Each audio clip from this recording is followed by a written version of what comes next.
నమస్తే, welcome to Telugu రాజ్యం. ఈరోజు మనతో పాటు ఉన్నారు సీనియర్ అనలిస్ట్ అలానే సోషల్ యాక్టివిస్ట్ కృష్ణకుమారి గారు. వారితో మాట్లాడేద్దాం. మేడం నమస్తే. నమస్తే. మల్లారెడ్డి గారు ఆయన వెరీ పాపులర్ అయ్యారు. పాలమ్మిన పూలమ్మిన కష్టపడి సంపాదించాను అని చెప్తుంటారు. ఇప్పుడు అది ఎంత వైరల్ అయిందో తెలుసు. సో ఆయన ఇప్పుడు మల్లారెడ్డి కాలేజ్లో అనేక ఆడియో ఫంక్షన్స్ జరుగుతున్నాయి. మొన్న టాక్సిక్ ఈవెంట్ కూడా జరిగింది. సో ఈ సందర్భంగా ఇప్పుడు కొంత తోపులాట జరిగి కొంతమంది గాయాలు అయ్యాయి. సో ఏమంటారు? అసలు కాలేజీ ఆవరణలో సినిమా ఫంక్షన్స్ జరగటానికి వీల్లేదు. అదేమి రెంట్లకి ఇచ్చే పబ్లిక్ స్పేస్ కాదు. వాళ్ళకి కావాలి అనుకుంటే బోలెడు స్పేసులు దొరుకుతాయి రెంట్కి తీసుకోవటానికి.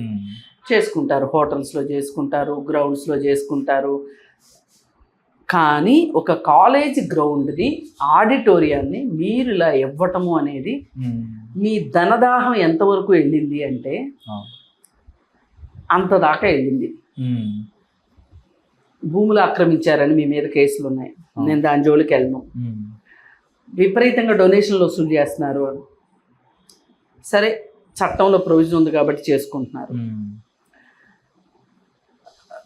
ఏ ప్రాతిపదికన దీనికి ఇచ్చారు? అసలు మీ ఉద్దేశం ఏంటి? అసలు ఎవరి దగ్గర నుంచి మీరు పర్మిషన్ తీసుకున్నారు? ఎంత ప్రైవేట్ కాలేజీ అయినా సరే కొన్ని రూల్స్ రెగ్యులేషన్స్ ఉంటాయి. అంటే ప్రైవేట్ కాలేజీలో చదివినంత మాత్రాన ఇక ఆ పిల్లలకి ఏమి హక్కులు ఉండవా? ఇక్కడ నేను చెప్పదలుచుకున్నది ఏంటి అంటే, అసలు మీరు కాలేజీలో ఆ ఫెస్ట్ పెట్టడం వెనకమాల మీ ఉద్దేశం ఏంటి అంటే, వీళ్ళందరూ ఈ ప్రీ రిలీజ్ ఫంక్షన్ చూసిన తర్వాత ఈ పిల్లలందరూ వెళ్ళి సినిమా చూడాలి. ఆ మాట చెప్పావు. మల్లారెడ్డి కూడా ఇదే మాట చెప్పాడు. మీకు కలెక్షన్లు ఎంత దరిద్రంగా మాట్లాడాడంటే, ఒక చదువు సంస్కారం లేని వ్యక్తి విద్యాలయాన్ని నిర్వహిస్తే ఎలా ఉంటుందో, పచ్చి అంటే చేపల మార్కెట్లో హోల్సేల్ మార్కెట్లో అరుస్తుంటారు చూసారా, అట్లా ఉన్నది తప్పితే మల్లారెడ్డి మాటలు ఇంకోలాగా లేవు. నాకు మొన్నటి వరకు ఒక చదువుకోని వ్యక్తి ఇంతలా ఎదిగాడు అంటే చాలా గౌరవం ఉండేది. మొన్న దెబ్బతోటి అసలు అతనంటే గౌరవమే పోయింది. ఏంటి ఆ మాటలు? మీకు కలెక్షన్లు ఒకసారి రా యష్, నాతో ఫోటో దిగు. ఏంటి ఆ చిల్లరతనం? ఏంటి అసలు? ఏంటి ఆ అటెన్షన్? అంతమందిని చూసేసరికి ఆగట్లేదా నువ్వు? అసలు నువ్వు ఒక ఎమ్మెల్యేవి. అసలు ఏమనుకుంటున్నారు వీళ్ళు? నాకు అర్థం కావట్లేదు. పైగా ఆ టాక్సిక్ మూవీ గురించి చాలా బ్యాడ్ రివ్యూస్ ఉన్నాయి. అది ఓటీటీ కంటే హీనంగా ఉంది. అది వెబ్ సిరీస్ కంటే హీనంగా ఉంది. 600 కోట్ల బడ్జెట్ అని చెప్తున్నారు. తీసుకోవచ్చు మీరు 600 కోట్ల బడ్జెట్ తోటి.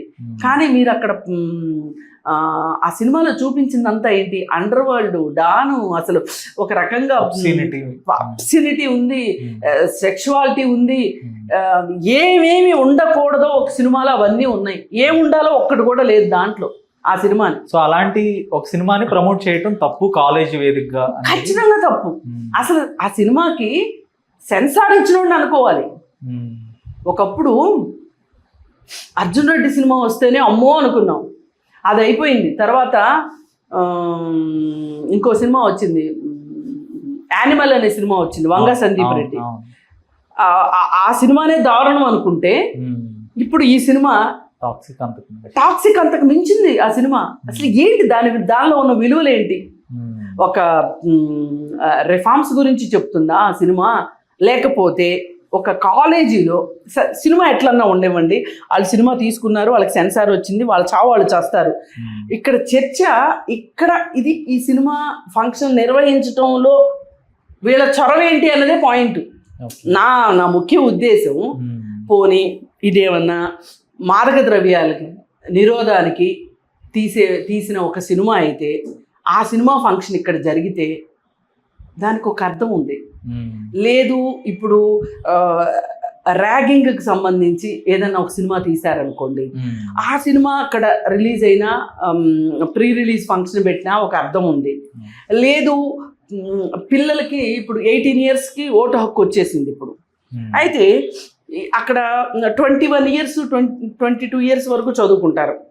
వాళ్ళకి దానికి ఓటు యొక్క ఇంపార్టెన్సు, అలాగే ఇప్పుడు జై భీమ్ లాంటి సినిమా అనుకోండి, అట్లాంటి సినిమా ఏదన్నా అక్కడ తీసినా చాలా మందికి ఒక కనువిప్పులాగా ఉంటుంది, చాలా అర్థమవుతుంది అనేది ఉంటుంది. లేదు ఇదేమన్నా సైన్స్ అండ్ టెక్నాలజీకి సంబంధించిన సినిమానా, లేదు స్పోర్ట్స్కి సంబంధించిన సినిమానా, అంటే పిల్లలకి ఏ విధంగానూ నోవే కన్సర్న్ అన్నట్టున్న సినిమాని కేవలం ఒక బూత్ సినిమాని మీరు ప్రమోట్ చేయటం మీ కాలేజీ ఆడిటోరియంగా, పైగా వాళ్ళు చాలా నిర్లక్ష్యంగా సమాధానాలు చెప్తున్నారు. 18+ వాళ్ళు కదా ఉన్నది ఇక్కడ, 18+ వాళ్ళు ఏం చూస్తే మీకేంటి అని అడుగుతుంది వాళ్ళ కోడలు. ఇక్కడ కేవలం ఆ సినిమా వాళ్ళు ఇచ్చే డబ్బులకి కక్కుర్తిపడి, పైగా ఇంకోటి ఏంటి అంటే ఆ కాలేజీ పిల్లలకి చాలా హ్యాపీనెస్ ఇచ్చినట్టు అవుతుంది అని వీళ్ళు ఏదో చేశారు. కానీ ఆ తోపులాట్లకి, ఆ హడావుడికి ఇద్దరికి దెబ్బలు తగిలి, వాళ్ళకి దెబ్బలే కాదు ఇంకేదన్నా జరిగితే.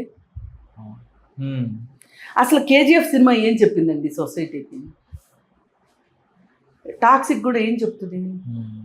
ఆ సినిమాలో చేసిన యశ్ గురించి అంత ఎక్కడికో ఎత్తాల్సిన అవసరం ఏంటి?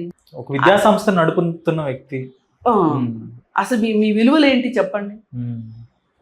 ఒక బూత్ సినిమాని మీ కాలేజీ వేదికగా ప్రమోట్ చేయటం వెనకమాల మీకున్న ఉద్దేశం ఏంటి? అసలు మీకు ఎడ్యుకేషన్ అనే దానికి సంబంధించిన కల్చర్ ఉందా? అసలు మీకు ఏమున్నది మీకు? ఇప్పుడు నేను ఇందాక ఒక 4-5 పారామీటర్స్ చెప్పాను. ఇప్పుడు ఎడ్యుకేషనల్ ఫెస్టివల్ జరుగుతూ ఉంటాయి, లిటరరీ ఫెస్టివల్స్ జరుగుతూ ఉంటాయి, దాన్ని బట్టి పిల్లలు దానికి అట్రాక్ట్ అవుతారు. లేదు సైన్స్ అండ్ టెక్నాలజీకి సంబంధించిన ఫెస్టివల్ జరుగుతూ ఉంటాయి, లేదు ఆర్ట్స్కి సంబంధించిన ఫెస్టివల్ జరుగుతూ ఉంటాయి. అట్లాంటివి ఏమన్నా ఇప్పుడు విద్యారణ్య అని చెప్పి మన సెక్రటేరియట్ దగ్గర ఒక స్కూల్ ఉంటుంది. ఆ స్కూల్లో అసలు ఎట్లాంటి ఫెస్టివల్స్ జరుగుతాయో తెలుసా అండి? హైదరాబాద్ కల్చరల్ ఫెస్టివల్స్ జరుగుతాయి, దాంట్లో స్పోర్ట్స్ ఈవెంట్స్ జరుగుతుంటాయి కాలేజీల్లో. ఈవెంట్స్ అంటే అవండి. అసలు రేపు నుంచి పెళ్ళిళ్ళకి కూడా అద్దెకించుకుంటారేమో కాలేజీకి సెలవు ఇచ్చేసేసి.